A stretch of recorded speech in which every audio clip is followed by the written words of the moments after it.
Okay, here I am again, the Norwegian artist Knut Vikshåland. I am posting another of my time-lapse videos, and this one is Heidi with children. It lasts for 10 minutes, and I think I'm gonna do that, post these videos also as time-lapse videos.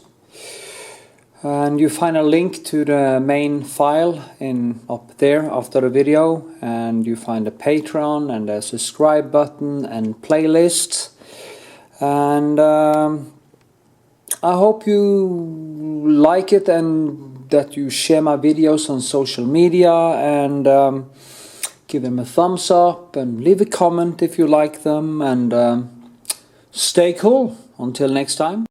So, and welcome to this time lapse. As you can see, I started on a canvas that I have covered with gesso, 2 layers of gesso. I also built some texture in the I used the gesso actually to also build some texture in the canvas, and then I go over it with a wash of turp and raw umber to get this toned surface.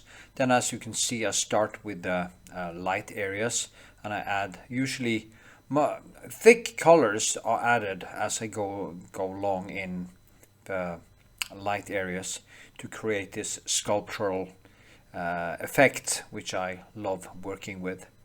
I do not like my paintings to be a photorealist.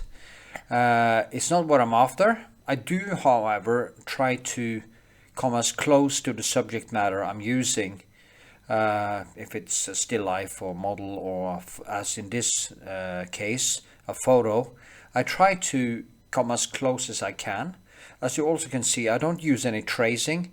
I just start right on the surface, and I start with the faces, or find one point where I measure basically in my head everything compared to that first starting point. And the starting point here was the mother, the face of the mother, and now, as you can see, I start to build the rest, and then I just keep on banging on, as I like to say. Of course, why wash it with this umber? Well, it is because I don't need to. It's almost like the shadows are already there. It's like, I think it was Michelangelo who said how he could he was asked how he could make the sculptures out of these blocks, and he said, well, the sculptures are already in there. I just have to chop away what's around them, and that is basically here. You can see, I can say the darkness is already there. I just have to add the light. And of course the shadows also, but the shadows are already there. I could of course also start on a even darker canvas to get more of that effect, and I may change what kind of color I use, or maybe mix it with some lamp black or something like that to get it deeper. But I don't want it to be too dark either, because then bringing out the light will be a bigger job. So I try to then go over it again and again with paint, and then paint in the rest of the shadows, as you can see here. I could probably start with that tone you see I'm laying in here. So that was already there. Maybe I should try that. Actually, thinking about it now, maybe that is what I would try out. Yeah. Now you can see I'm starting to add details, and here again I go in for the light. When I do paint in many different layers, layer upon layer upon layer, and in between every layer, of course, the paint have to dry. So when I start, I usually start with the light points every time. So I do basically the same thing over and over and over. Going back, you see here on the side there, I'm laying thick white beside her hair, and I try to keep the hair part down in a more sublime shadow. As you can see here, I keep this painting was also quite difficult because the nuances aren't that brutal. They are more in the bluish tones. They are more subtle, and I basically had to use all my skill there. Uh, I'm not a great drawer. I'm not a classical. I don't have a classical education. I went to art school, and as I say, you didn't learn to paint in an art school. I just learned basics of art, or basics of kind of painting, basics of drawing, basics of the few things. But I didn't actually. I did focus on oil paint because I had already fell in love with it before I went into the art school. So I used time in art school to actually do mostly figurative painting. And I got actually some resistance for that because some of the teachers didn't actually like that we were doing more classical figurative art. They wanted us to become more modernistic artists and stuff like that. But I had basically absolutely no interest in conceptual art. I like things to be difficult. I like things to be challenging. I like things to have some. There has to be for me to be fascinated by an artwork. It has to have a lot of skill in it. It has to be difficult to make. And as an objective standard, I try to have the classics as an objective standard and kind of measure my own abilities compared to the great in art like Rembrandt and Vermeer and Turner and stuff like that. And the best in art. And of course, I'm humble enough to see that I will never reach their levels. I started too late. It's a different time. I didn't go to school and learn classical painting or classical drawing. I just learned basically by my own mistakes.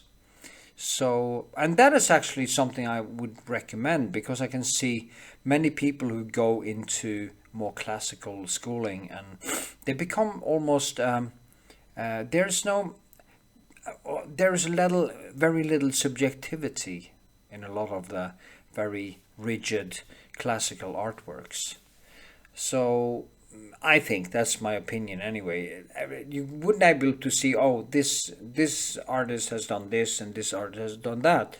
But if you basically learn the basics and you keep on banging on for yourself and you try to figure out how to do it, I think you will get a more personal imprint into the paint, into the texture, into the expression and the things you are painting.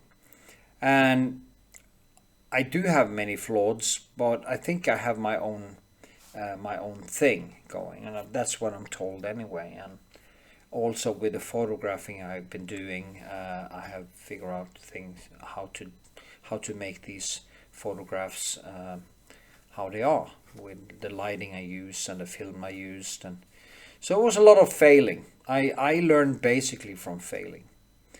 Now you can actually see just keep on. You see, I adding more detail. I paint in and then I paint over. What I also do, I can paint wet in wet. When I come kind of higher into the detail, I'm starting to paint wet in wet. I do use glazing. I kind of glaze over it with my alizarin and kraplak or French ultramarine over dry paint, and then I kind of start painting over that again.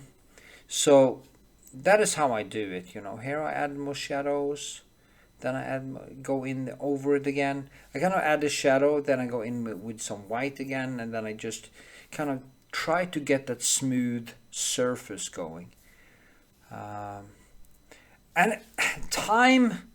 I guess time is one of the most important factors when you do figurative art. You just have to